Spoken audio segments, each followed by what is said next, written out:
And make sure she has some clothes. Oh.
Hey, my godmama.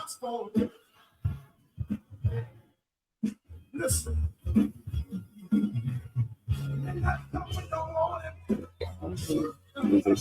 Just kind of.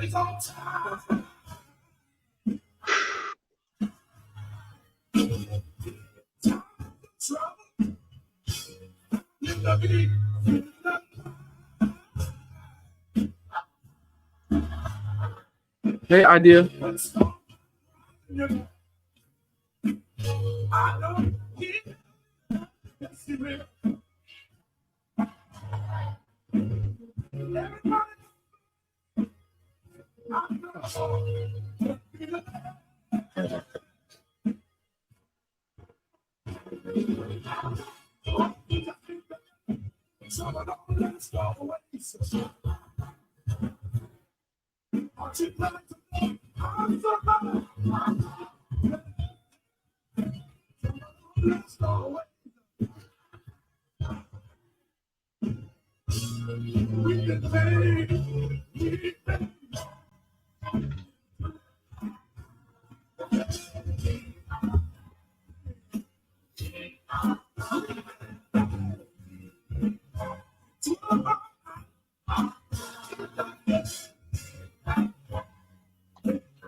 Hey, Arlita. Hi, idea. Look what she put.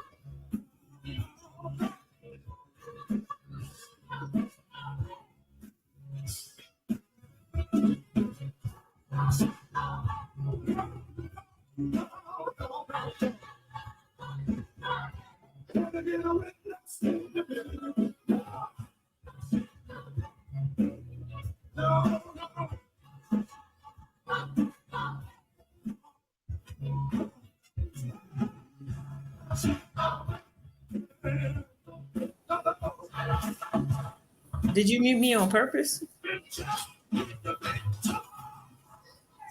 You. Yes. Did you mute me on purpose? You was talking in the background. Oh, okay. Are we doing that kind of stuff today? Are we now?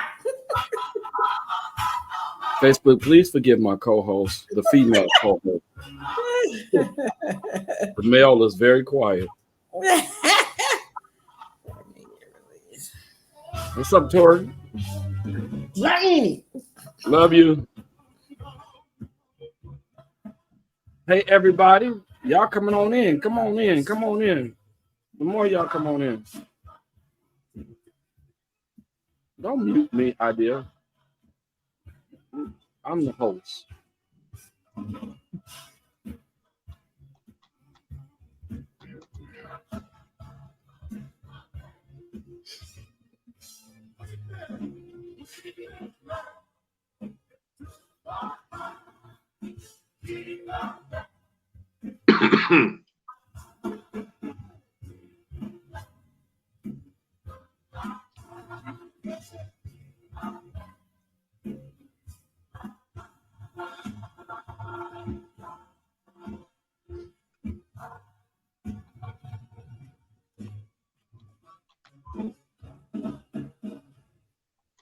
Good day, everybody. Hey, come on, y'all. Like and share our page. Share it on your pages. We would greatly appreciate it. We always have a lot to talk about. And it's all three of us on here tonight. So you know it's going to be explosive. Brenda probably will do most of the talking tonight. She's been scrutinized all over social media this week by Pamela Price and her entourage. Her aunt. I don't know if she have a entourage, but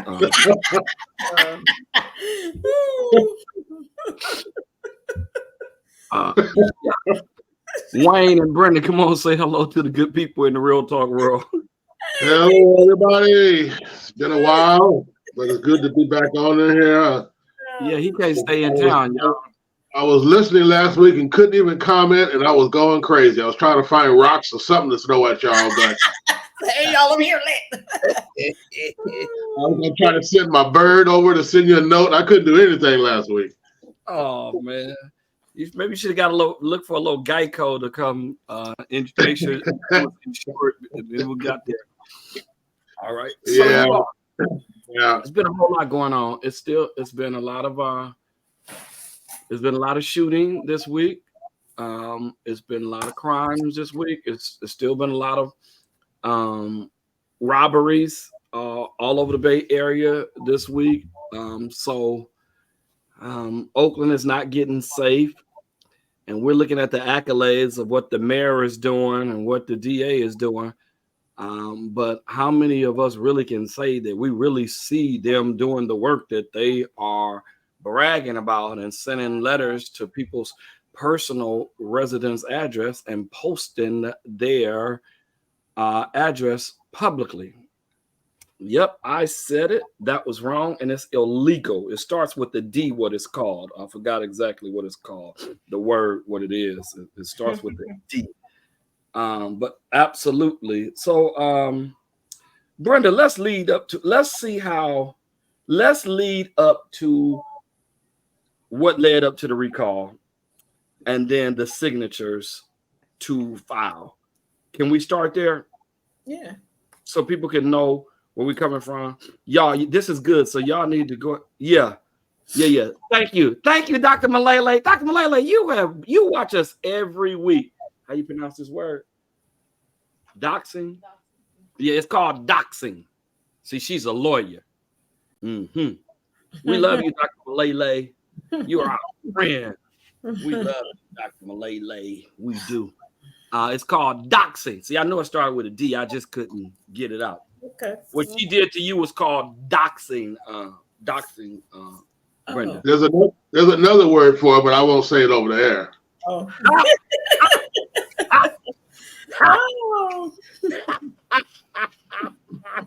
You don't need an attorney to interpret. That can be easily interpreted. Yeah. Oh, Dr. Malele says she's not a lawyer. Okay, but you knew what I was talking about. You knew the law term. All right. Thank you, Dr. Malele. Yes. Okay. So Brenda, let's lead up to it, and then Wayne, we can chime in. There are people frustrated of what's going on. And it's honestly, y'all, it's been people frustrated since February, since the firing of LaRon Armstrong. Yes. The city council is not on one accord. The police commissioner is not on one accord. And so it kind of started off like that. Because we're all from Oakland and we live in Oakland and we worship and go to church in Oakland. We want what's best for our city. And so this is what kind of led up to it. So go ahead, Brenda. Yeah, city issues kind of just spilled over into a bunch of things. What led to the recall was discontent with from families on how their cases were charged. Murderers were let go because of their age. Um, Families were not getting callbacks. Families were not getting calls to tell them what was going on. Dates were being changed. Public defenders were being transferred and not telling anybody. So it was a whole combination of a bunch of stuff. And the inconsistency of the fact that these are actually victims was a great problem. Just now, 3 families have inboxed me right now on my inbox about cases being dropped, or 4 to 7 years, 4 to 7 years for murdering her brother. I mean, what is that? Yeah. And so it just went on and on. With, I don't have time to talk to you. I'm busy. I'm trying to do this. I'm trying to do that. I don't have time to talk to you. Well, you're supposed to have advocates that can talk to these people. There's supposed to be advocates that can, talk to the families. But then the advocates really aren't secure in the system themselves. If you call them parents and say, well, the DA is probably not going to go to trial because the DA, is really not into charging people. Now, I've heard them say it myself. So this ain't nothing somebody else told me. I've heard them tell parents that with my own ears. And that's not the way that should work. So it went on, and then we got to a recall. If you can't listen to the people that's paying into your check, that's a problem. Early on, there could have been, a give or take, some something. I don't know. It's a word for it.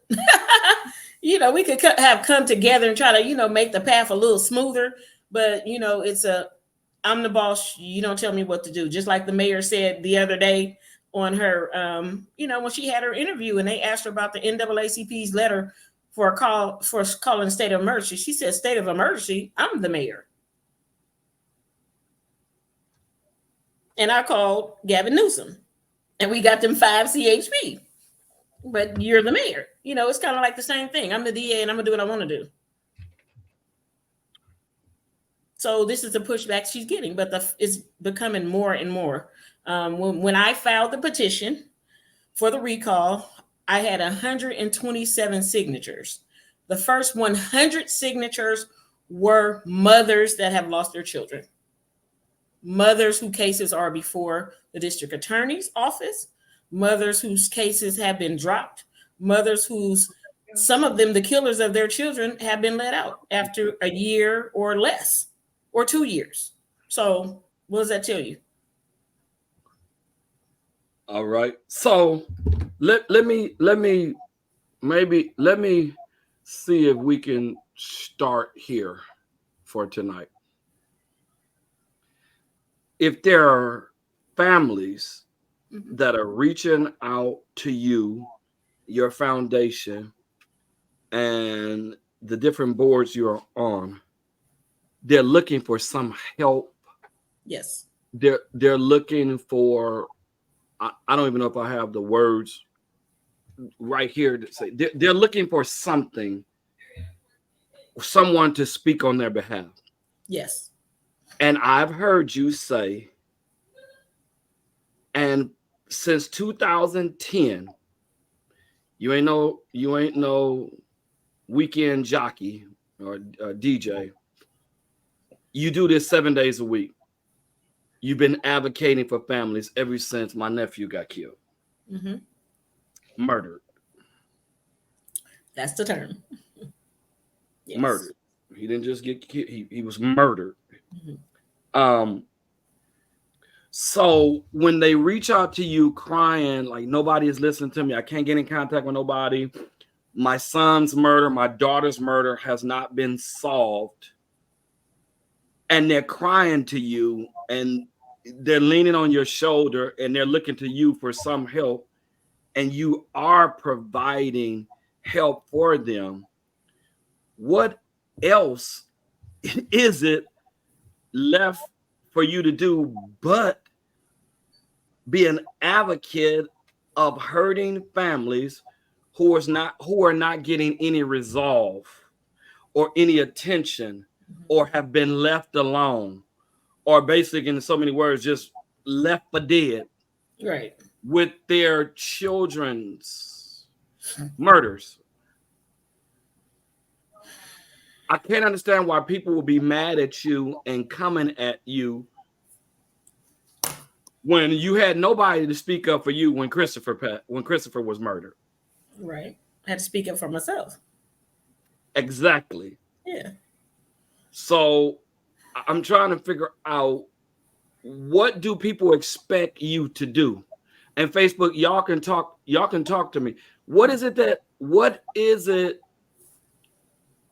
that people expect you to do? Turn your back on them, treat them like everybody else has treated you, when you're trying to do different than how you was treated when Christopher was murdered? Exactly.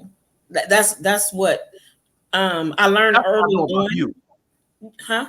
That's what I know about you. Yeah. So I learned early on, you got to be a strong person, but everybody's not strong. When you get into the advocacy piece of it, I mean, I never had any pushback on anything until now. And we can't just say, I just work with families of homicide victims. I work with families of homicide victims. I work in human trafficking as well. Have a human trafficking organization. So I talk to the girls. They come to my office. I employ the young ladies to get them off the street. I refer them to different programs. And I also speak for ceasefire. So I'm also dealing with the felons.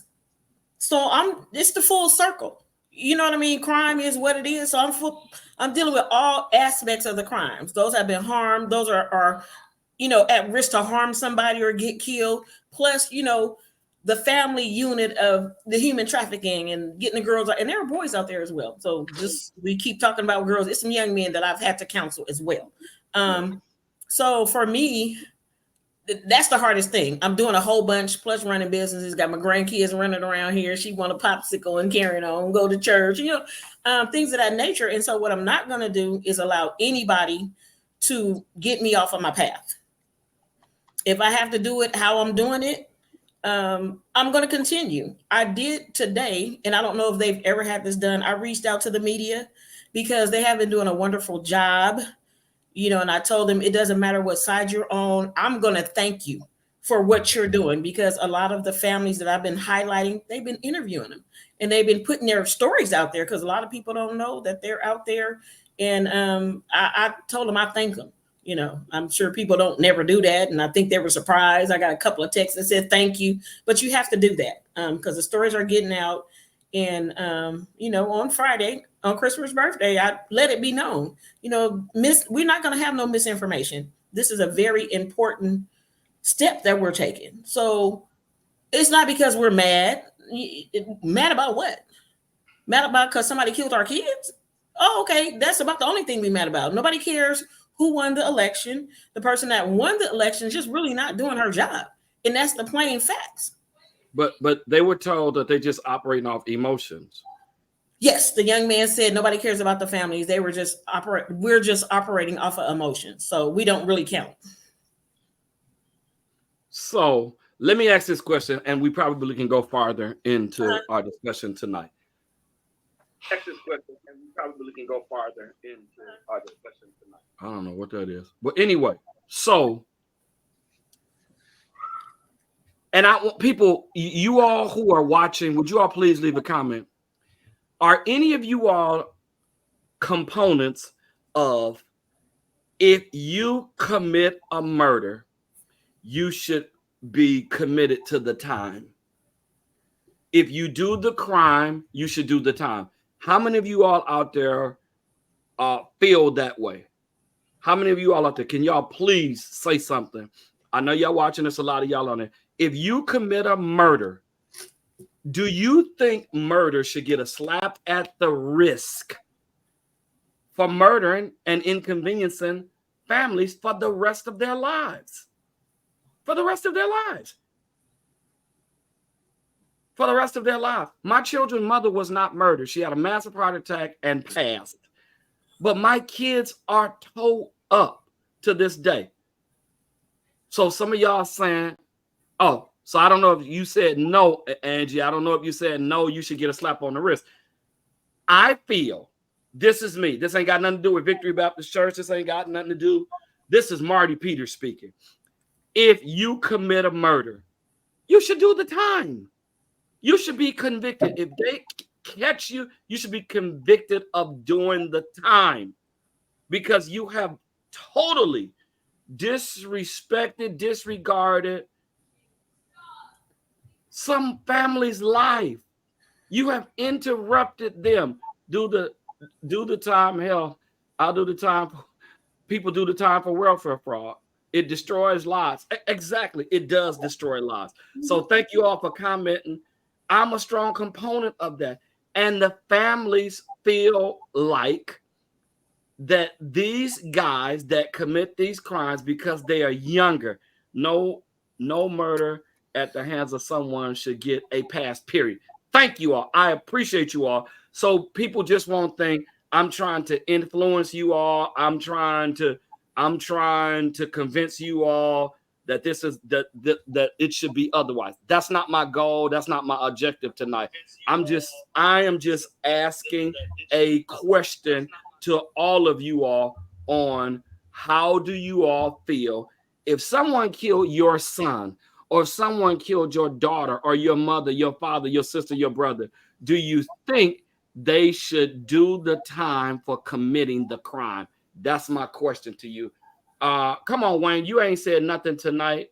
Thank you for inviting people. People totally 100%. People are agreeing with me. I'm not asking you, if you don't feel that way, I'm not asking you to agree with me, because you're entitled to your own opinion. If you want to follow Pamela Price, that's fine. If you want to follow Chantel, that's fine. We're not trying to convince you otherwise, but we need people that's going to do the job in office, because if that's the case, you're only helping one side of the family of the person who committed the murder. Family is happy because their loved one is out of jail. But what about the family who's suffering at the gun violence of their loved one and their child life being taken? Y'all come on, talk to me. Come on. I want to say something. Yeah, go ahead. Go ahead. I'll wait. I actually have parents that have a child that was murdered and a child that murdered somebody as well. Both that, yeah. And that's a problem, because they're just up in the air. Okay, I want this child to get out, but I want justice to be done with this child. And that's the dilemma. I think that's the dilemma that we as African Americans face every day, is how do we advocate for justice and advocate for fairness at the same time? I think having someone in office like a Chief Armstrong, who understood that concept, understood that from both a professional and as a person of color who grew up in the hood. And I think the challenge with us, Marty and Brenda, is that I can understand having someone in the progressive movement like a Pamela Price who says, look, there's been a lot of injustices towards our people. I got that aspect and I understand it and I support that. However, progressive doesn't mean digressive. We can't go backwards in terms of letting people out because they're Black. See, if the justice is unfair, let's deal with that. Right. But just because somebody's Black does not mean the justice is unfair. Correct. And we have to litigate this thing from that perspective, because because families are torn in our community. They want to vote progressive, but then they see the chaos that happens when you start letting people out. My family, we suffered at the hand of a boy murdering our brother, who was charged with murder prior to him killing our brother. He was let out. He was set free because he served time, and they said he served enough time He's for killing somebody prior to my brother. He gets out of jail. When I'm talking about back in the 80s, and within 3 weeks' time, he murdered my brother. See, that's within 3 weeks' time. I almost cussed. I'm sorry. So here we are sitting in a courtroom, listening to them talk about his rap sheet, and the thoughts back then was a not so reformed Wayne. My thought was put a bullet in his head right now and save the taxpayer all kinds of money. Exactly. I'm just being real here. At that time, so back in the day, so to me, I'm thinking, why? And so the DA at the time of Monrovia, San Gabriel Valley, LA County, said to my parents and all of us that he was going to do everything he could to make sure this dude rotted in jail. He was convicted. They had plenty of witnesses. He was convicted. The trial didn't even last long. But yet he had some folks advocating for his release after murdering after he had murdered not just my brother, but somebody prior to that. So that was 2 this man has committed within 4 years' time. But you said something critical. You said they talked to you in your family, right? Yes, I'm getting to that. So here we had conversations with the DA. We had conversations with the police. Several of the police officers at the time were friends of my brother, so they knew him. They played football with him at the local high school when he was in high school. They knew him, so they had an axe to grind too. However, but the conversations were there. They talked to my parents. They stayed in contact with us. They notified us of everything that was going down. When the attorneys were submitting different documents to the court, we knew. And we didn't have email back in those days. We were just getting notes and letters, and people would drive by the house and tell my dad, hey, Mr. Jackson, blah, blah, blah. So my point is that they're coming to Brenda because the system that's in place is not geared, I'm sorry to say, is not geared for the welfare of the family. It's for the benefit of the politics that surrounds the cases. Yes. See, and it's the politics that surrounds the cases. It's statistics and all that kind of stuff. So they're coming to Brenda because she's listening to them, and they need an outlet. Now, Brenda is now put in the position where she is viewed as the advocate, and so she's the target of those that don't want to be exposed, which is the Pamela Prices, the Mayor Childs, and all those who are touting this progressive agenda, who feel like it's okay to minimize crime because we've been abused by black people for so long. I got all that. We can have that argument all day long. I can go with you back in terms of history and context and all that, slavery. But we talk about right now, right today, in the city of Oakland, when somebody's getting murdered, who's gonna advocate for that family? It should be the DA. It should be the district attorney's office. It should be. But when they don't even communicate with families, they're going to go to the next alternative, and that is people like Brenda, who is advocating for their well-being, their mental health, their stability as families, and who's going to communicate for the justice of their murdered child.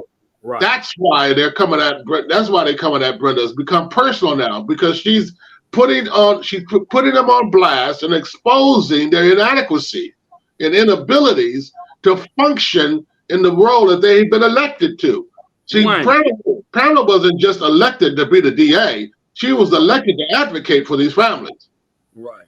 So, Wayne, Brenda, let me ask you, do you, and I am sincerely honest with this right here, do you all feel that if the DA or the mayor or people on city council were these families that Brenda advocating for, do you think their mindset would be different if they have lost a son or lost a daughter or lost a brother? If their mindset would be different? See, we love that piece with Lorraine, because Lorraine's brother got killed in Oakland. So Lorraine turned around and want peace and want crime solved in Oakland. That's how he got into law.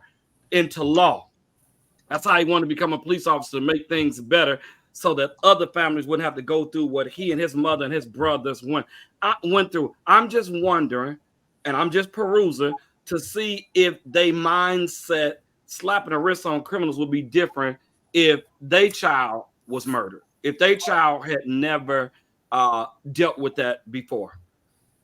Of course. But see, here's a misconception. None of us ever thought anybody would harm our children. So you can't think it can never happen to you. And that's what seems to be out there. Okay, well, I'm untouchable. We probably all thought the same thing. Christopher being killed was the farthest thing from my mind ever in my life. Any of my children. You know, my kids weren't disrespectful. They never been well, them girls got some mouths now. But, you know, it was, you know, I brought them up the best I can as a single mother. And Christopher was the most you want me to say it so people won't think you bias about your own child? Yeah, go ahead. He was the most gifted, anointed, respectful, well-mannered, mild-mannered Christian young man. Was about to graduate a few months before he passed, and they gave Brenda his high school diploma because he had more than enough credits from going to summer school and taking college prep classes in high school at Castlemont. Mm-hmm. So I'll say all what I knew personally about him, so y'all just won't be saying, well, Brenda only saying that because that's her son. Well, this is his uncle right here, and his uncle knew him. He played at many churches. He didn't care about no money. He wasn't like church musicians. Well, you got to give me $250 before I even get there. You got to send me a deposit. No, Chris would play a piano. Chris would get on the drums. Chris would get on the organ. He would thumb a ride with anybody to get to church, to get there. If Brenda was working, because Brenda's had many of jobs and Brenda's been working many of days and stuff like that. So, you can add whatever else you want to add in there, Brenda. But what I said, it is 100% accurate about Christopher. I know that for a fact it was about that young man.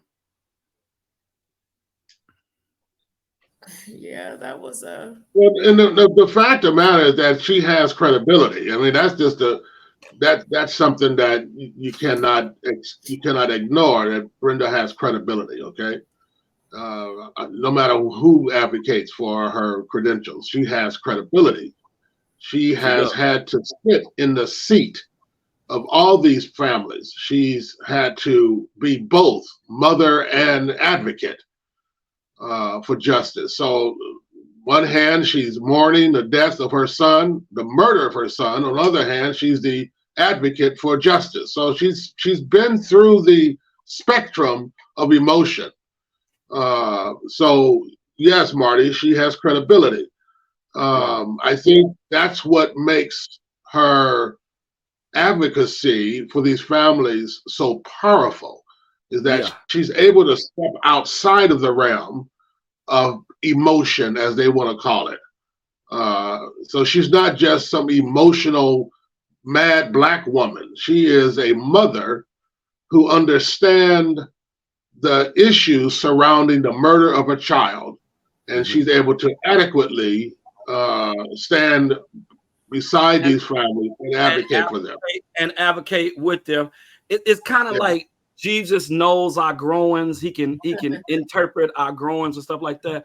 And that's how I feel Brenda is with these families. She understands exactly what a mother feels like.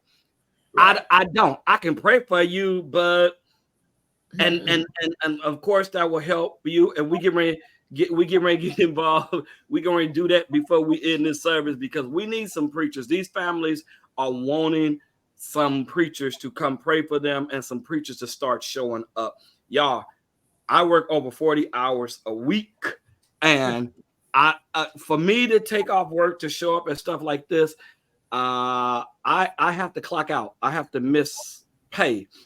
But I promise you that I'm going to try to do even more to try to be at some of these things. A lot of this stuff take place between 9 and 5, and I'm at work. And then after I get off work, I have to go pick up children. I have to leave a classroom full of kids to do that. So that's hard to do. But we can speak out as much as we can. We can be, there on Saturday events and things like that. So I want to really try to restructure my schedule for weekends so I can be more available to Brenda's, because I went to a backpack giveaway here in Hayward, and I realized how important it is for pastors and preachers and city advocates to be present so these kids could see us. They can identify our presence with their success.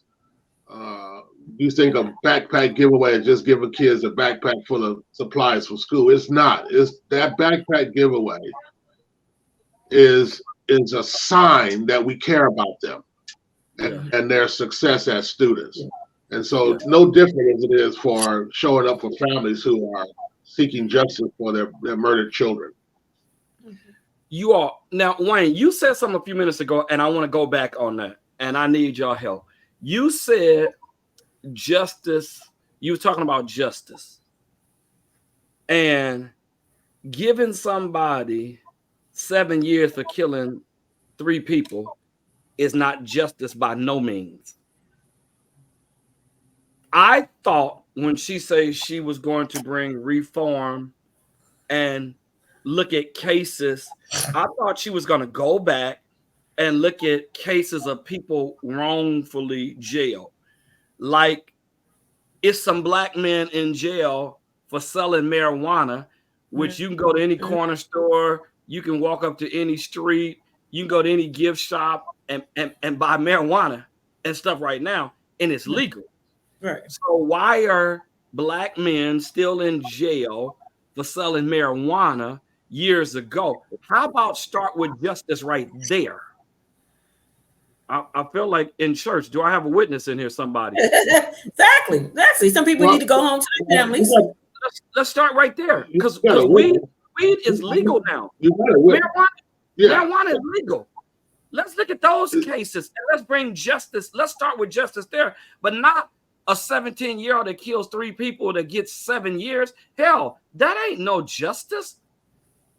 It ain't justice for the family. It ain't justice for him. Listen, we can camouflage it. We can camouflage it all we want. Bill Clinton's law, I call it his law, his Justice Reform Act, wasn't just to when they say reform, it was to get little Negroes off the street. Okay, let's just be real. Using 3 strikes to get our kids off the street is what that was their agenda. There's a larger agenda attached to that. But to answer your question, Marty, when her platform was reform, it was not to release just at random. Okay, there's a big difference. See, if she had said, "I'm running to release people who has been wrongfully charged and wrongfully sentenced," that's what I'm running. She didn't. She ran on a reform platform, which is a larger platform. A lot of Democrats are running on this progressive reform stuff. And listen, there's a lot of good to some of that, but some of that ain't doing no good. So you don't reform criminal justice by putting people on the street who are committing crimes just because they're black. Don't listen. Let me take a drink because I almost said it. Wayne, it gotta be a plan. Wayne, you just said it a few minutes ago. This Negro kills somebody before he kills your brother. He get 4 years and then get out. And then how many months later? How many months later? Within weeks. Within 3 weeks, he go and kill your brother. That's the same type of bull crap that's gonna go on around here in Alameda County. They're gonna get out, they're gonna go back and kill somebody else. Mm-hmm. Yeah. If they don't get killed themselves. So you jeopardizing their lives too. And see, my brother, people are here said, and people agreed with him that you're gonna fool around and you're gonna let somebody out, and somebody gonna run into their behinds an In-Out Burger at Home Depot, McDonald's, somewhere on the street, and some family member gonna take the law in their own hands and gonna blow their brains out their head for murdering their loved ones. Yes. And so now you put their lives in jeopardy.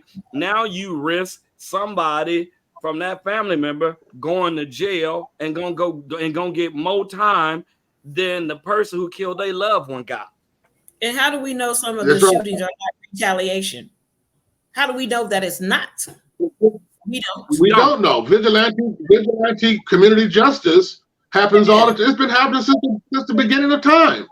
You know, people get fed up with inaction, with no action or adverse action, and they decide to take action in their own hands. So when that happens, so we shouldn't advocate that, because when vigilante justice takes place, a lot of people get hurt. A lot of innocent people get hurt. But let me say this: I think that if you're going to look at justice reform, then you need to have everybody at the table with on that discussion, and not just have some backroom agreement because of political expediency. See, I don't believe. But I'm gonna say it anyway. I don't believe Joe Biden believed in criminal reform at all. He was part of that whole Bill Clinton thing. Nobody challenges him on that. Mm-hmm. Kamala Harris tried. They shut her up by making her vice president.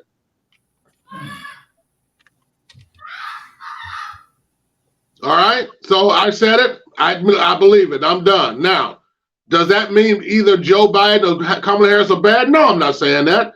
I'm saying for political expediency, deals are made. And this progressive platform involves deal making that's not to our betterment. Because we are never at the table when decisions are being made. How you gonna have a room full of clear people making decisions about African Americans? Damn that. Well, frankly, I don't mind having clear people at the table, because everybody got to be at the table. For the questions, there would have been no slave railroad.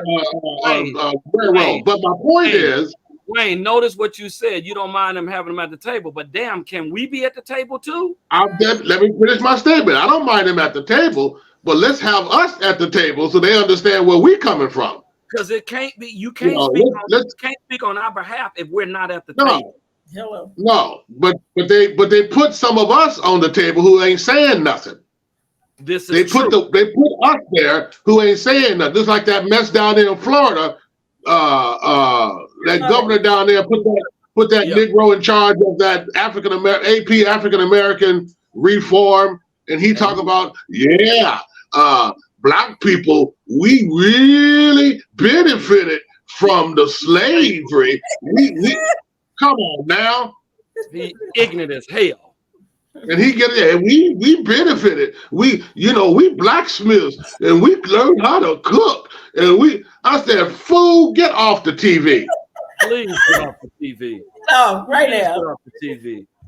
Yeah. And you're all right. But when they gonna have some real competent black people, because when they have some black people at the table, they're just as clear washed as they could be. They are. It's an agenda for them. You know, the humanitarian side of politics is gone. Can I get $1 on the side over here? If I do this, how much money I gonna get? Am I gonna get? Who's gonna donate to my campaign? All of this whole other kind of stuff. Where did it go? When you see families on TV crying because my husband's murder is not going to be charged. They're going to get 5 years for intentionally killing my husband. I had a young lady that was at Christopher's thing yesterday.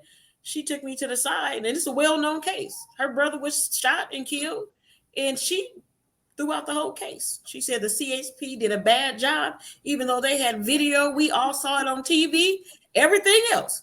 And she threw the case out, and the young man is walking around. I was so upset yesterday.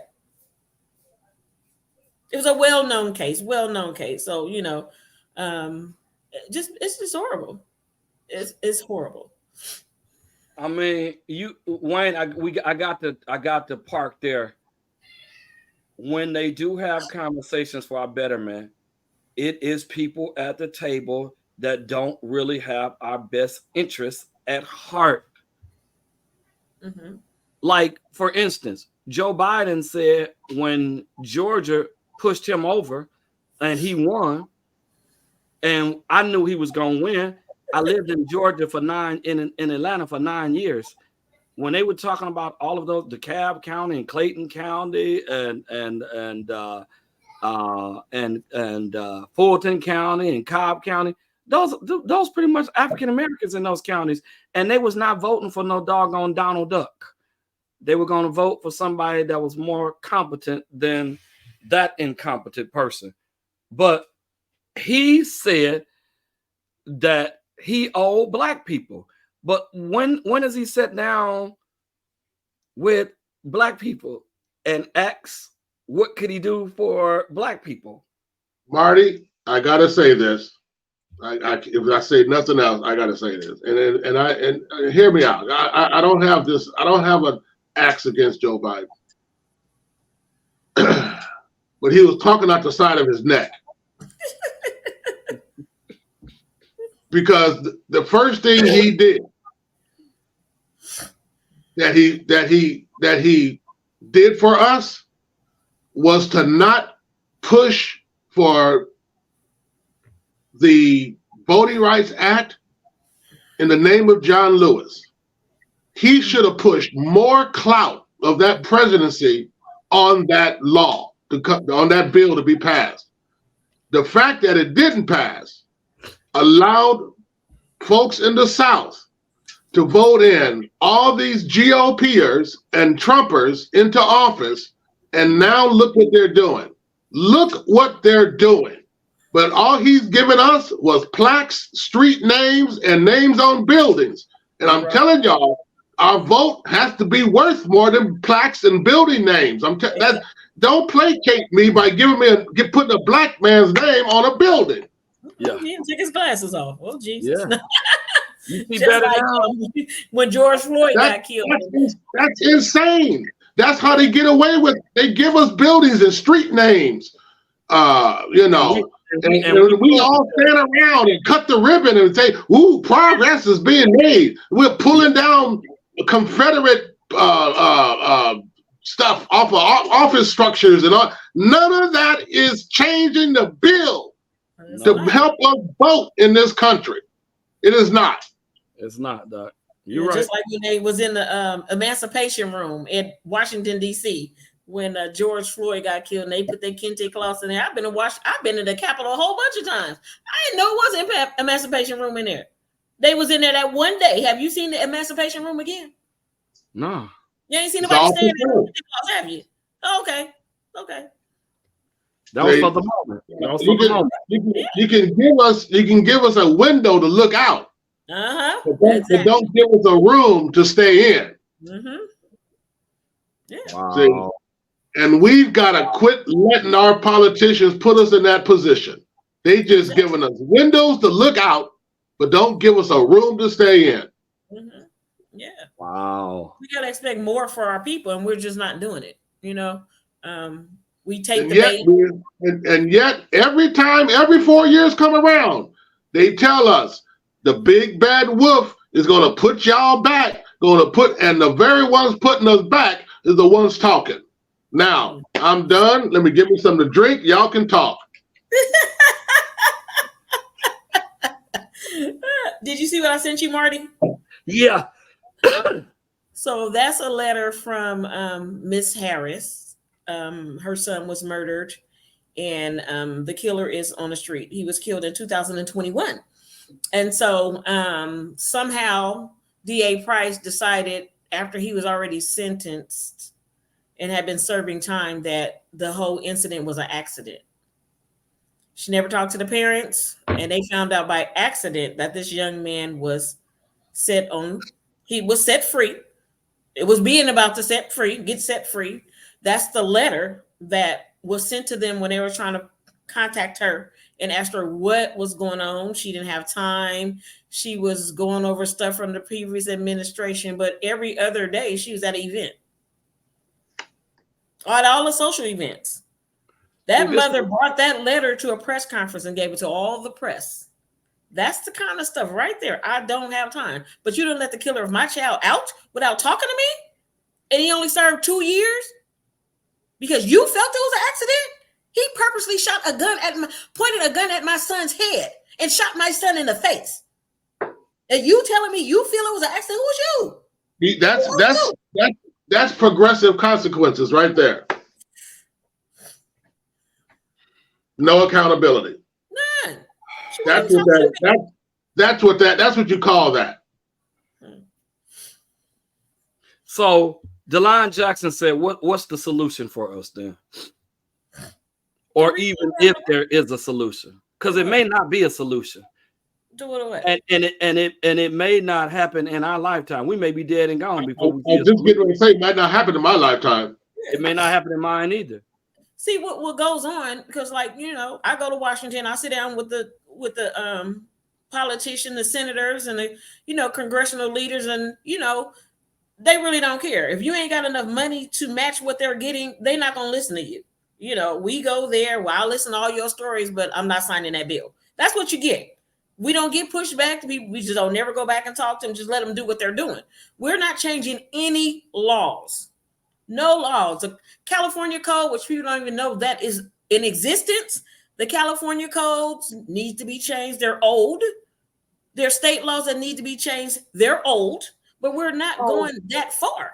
So why do we elect people to office if they're not working on the betterment of all of us? Because everybody got a story and everybody can talk a good honestly, game. Honestly, we're going to have to suffer some pain before that change is made, because you cannot vote people out without an alternative. And so we feel like our best alternative is the clown we got right now. We got a man right now who's our president, who's sitting up there sleeping during press conferences. Come on. Now. Fell off the stage 2 or 3 times. He's on the ball again to be selected. He can't find which way to get off the stage. And you telling me he's the best we got? He's the best we got. He was better than now they're trying to force my man off the debate stage. See, this is not about Republican or Democrat. This is about representation by a delegation of people that care. Because I'm a Republican and I didn't know it. Yeah. So the labels are killing us. The labels are killing us. You're either Democrat or Republican. You are progressive or you are incentive. You are right wing, libertarian. You are whatever. Are you right wing, left wing? Look, we ain't got no wings left. We sit in the middle with no wings. We don't have no wings. We can't even fly. We just birds in a cage flapping around together, hitting each other, trying to figure out where we're gonna go. They only let us out. They only let us out when they want us to vote. Our blackness only count when they need money from the government, when we're statistics, or they need us to go to the polls to vote. But when it comes to hearing our opinions and our suggestions, and frankly, the facts that we know from our lived experience, they don't want to hear it. Yeah. Didn't Biden say, if you don't vote for me, you ain't black? He made that statement. He said that, and nobody held him accountable. Nobody said nothing. They just went out there and voted because they didn't like Trump. They just laughed. Mickey Joe. Bill Clinton, our first black president. Because he played the saxophone and ate fried chicken, huh? Right. Yeah. So, And he had an extramarital. these young people ain't buying all that stupidity. They're not buying all this stupidity, man. I'm telling you. And it's going to take that younger generation, and they're trying their best to keep them from voting. There's some counties right now in this country that's trying to raise the age limit to vote. Yep. Mm-hmm. They don't want these high school graduates voting in 2024. Mm-mm. They're going to have more sense than the ones that voted in 2022 or 2021. And here's something else to blow your mind. I sat back the other night and I scratched my head. I watched that debate, Marty, the Republican debate, and there's a young man on there, articulate young man, Vivek Ramaswamy or whatever his name is. and I said, wait a minute now. They ostracized Barack Obama because of his name, and said he was a Muslim. Mm-hmm. They did. And his brother is from India. His family is from India. Last I checked, India is both a Christian and Muslim country. Mm-hmm. It is. Barack was a Christian, period, and they ostracized him. But yet the GOP is welcoming this dude as the new voice and a rising star in the GOP. How contradictory is that? That's hypocritical. You're going to tell a black man he ain't Christian enough because of his name. Because of his name. I'm not talking about his politics. I'm talking about his name. They called Michelle monkey and everything else. And our black caucus just sat around and did nothing. Exactly. They should have shut that chamber down like them folks did in South Carolina. So y'all, here's another question out here, and we're not. How many marches, protests, and debates we have had? I don't know. And are we still saying the same thing my grandparents have been saying and protesting on jobs, justice, and a voice? I'm tired of marching. Yeah. We got to do more than march. Yeah, I don't do those. You don't see me at marches. I'm tired of marching. We got to do more than march. That's like saying we need to pray about it. We need to do more than pray. that whisper.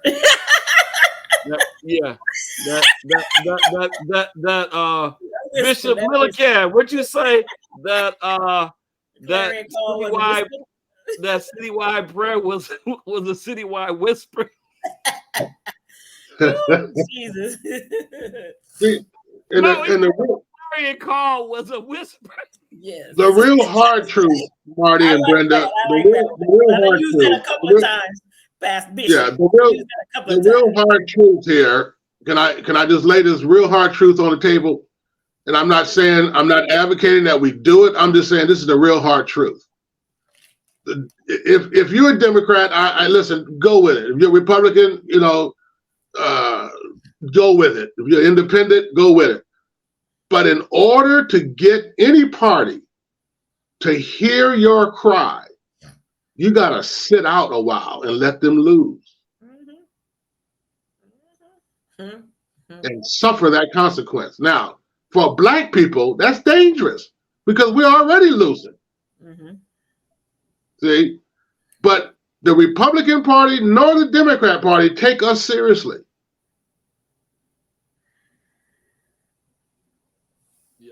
Everybody jumps on our calls and get away with their stuff but us. Look what Gavin Newsom is doing in California, and I can tell you who's influencing the political process. Well, I met a young man that's going to be running against him, and his name is Obama. That's his first name. Well, tell Obama, I hope he does, because it's time for Gavin to go. Yeah, he's already filled out his paperwork. He showed it to me. Got my number and everything. The banker told him, you need to talk to her. And he gave me his number. They believe they're entitled, and they take vote for granted. So hold on, y'all. Let's go back to this question. So we've had plenty of protests. Mm-hmm. We've had plenty of debates. And we've also had town halls. Mm-hmm. Who had town halls? We have. We had one. We had one. I'm answering the question. Okay. But the one we did have was effective. They learned a lot. It was an informational town hall. It wasn't a specific purpose to get anybody on our side. It was things that the community needs to know. And when they go to the town halls, it'd be about the people that's on the panel. It's not about what the community really needs to know. I listened to the one that was today, and the young man asked a question. He said, what in your plan is going to help with the violence? No, is your plan going to help with the violence? Yes or no? Pamela Price started talking. He said no. I said yes or no. He didn't want to hear all that rigmarole. You tell me if what you think you're doing is going to help with the violence or not. Mm-hmm. We got all this talking going on, but is it really going? You can't. I'm sure she answered that indirectly. If she answered it at all. Yeah. You can't put a plan like this in place without some backup. In 8 months, what she's doing now will never work.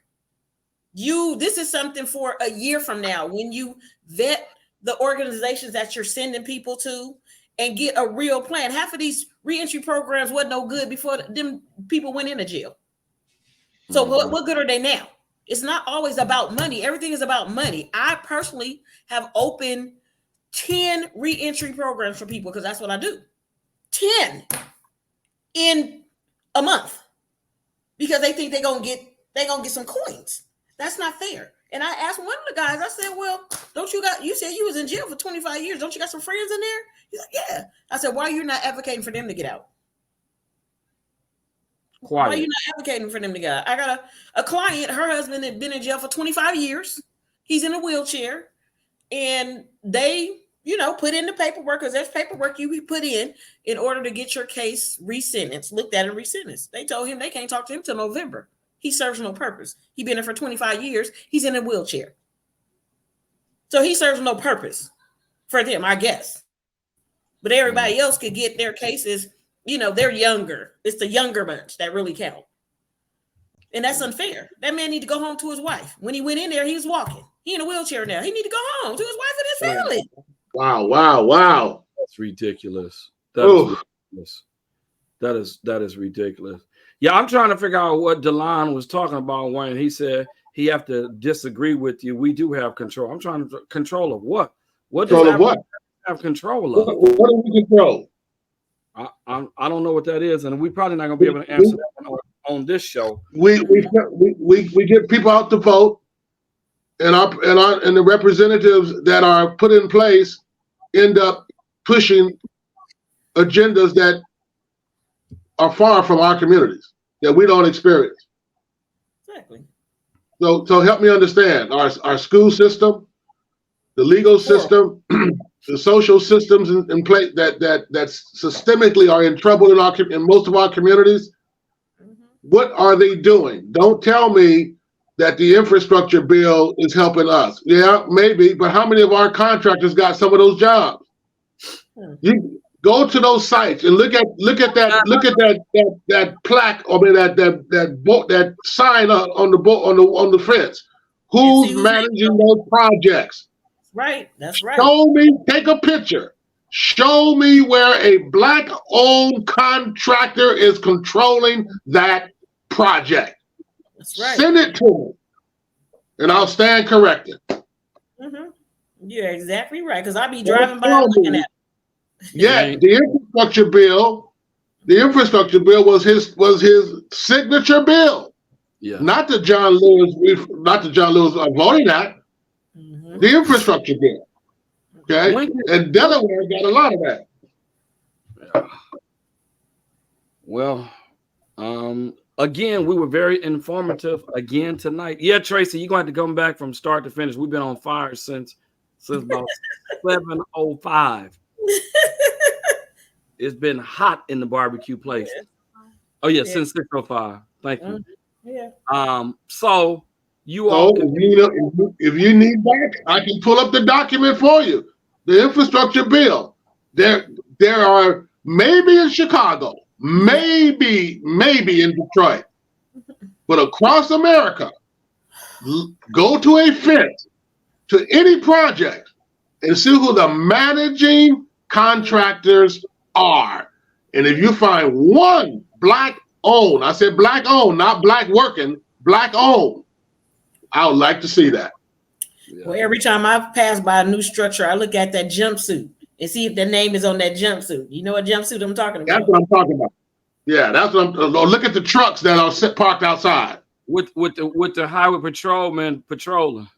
You wouldn't just happen to be talking about those orange jumpsuits, would you? No, the jumpsuit of Shane Towel with all the unions on it. Remember that one? They have a jumpsuit. She's in a jumpsuit with all the unions that backed her. Yes, so we can see where the money going. Bishop Millican asked a question earlier. I waited to the end of the show to answer it. He said, "Didn't the mayor go to what's up, Meech? What's up, Bishop Manyweather? Didn't the mayor go? Let's make sure we get this right. The Bay Cities. Oh yeah. Baptist Ministers Union. And we did not invite her to the Baptist Ministers Union citywide revival that we have in April. So hold on. He said, no, Wayne, I'm not speaking on such issue. You're right on that. Blacks are the center of block of America. We don't have a country we could just get and go like Mexicans, Asians, and other countries. America needs us to keep America going. America needs our economy. We are the largest. We are the largest consumers in America. Okay, they need our economy.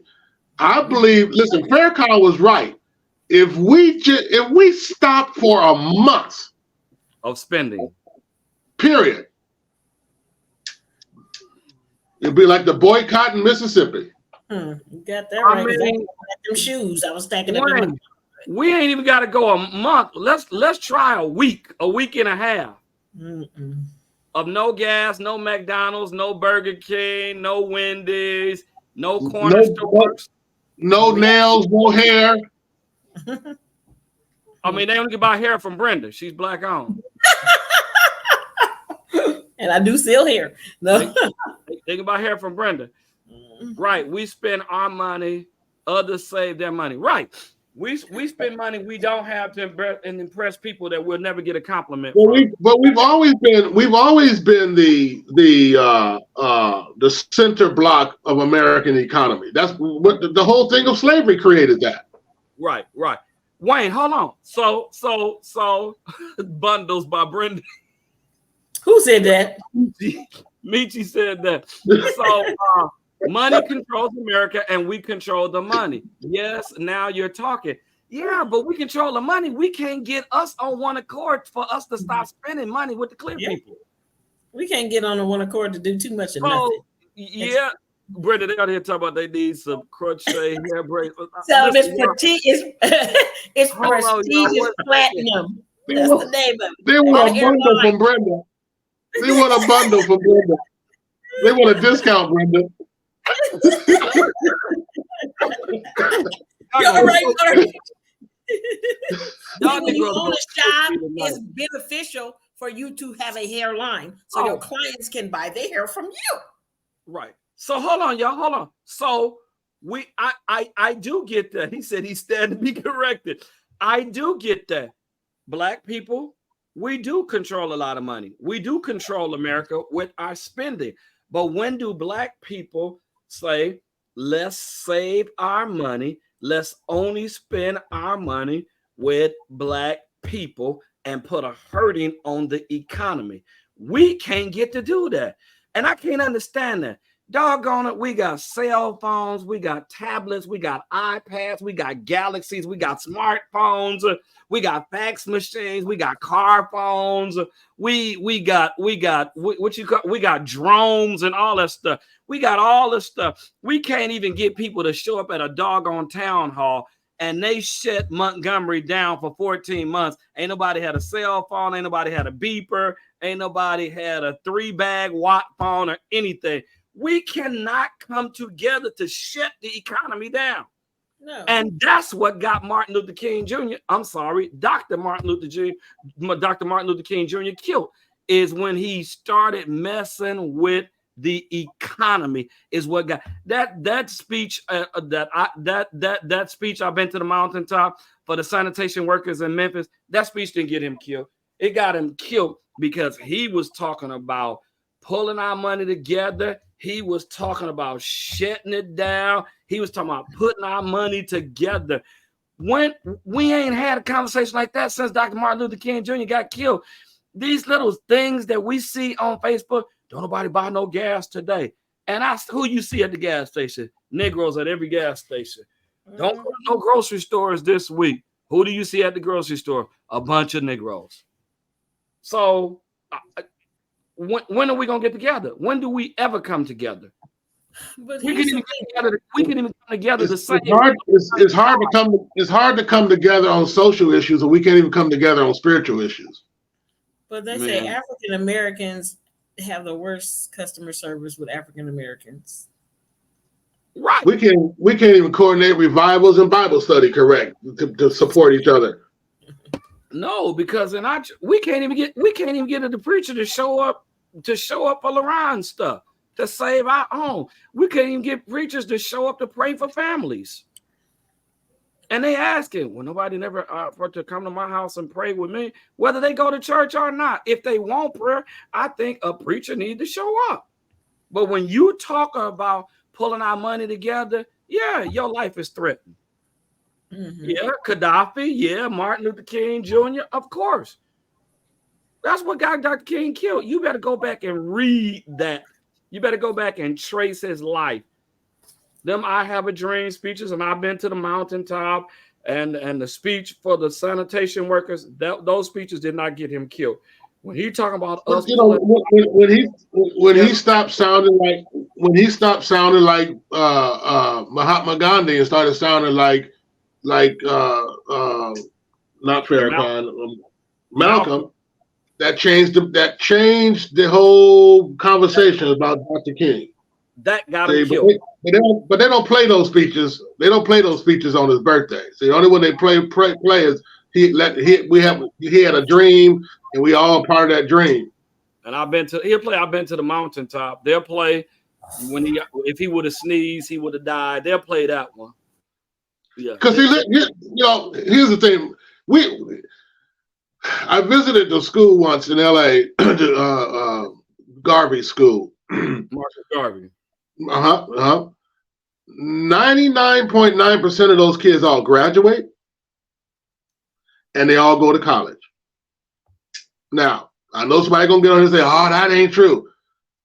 Email me and I'll send you the doc. They have the highest when it comes to our kids in terms of graduation rate in all this country. Wow.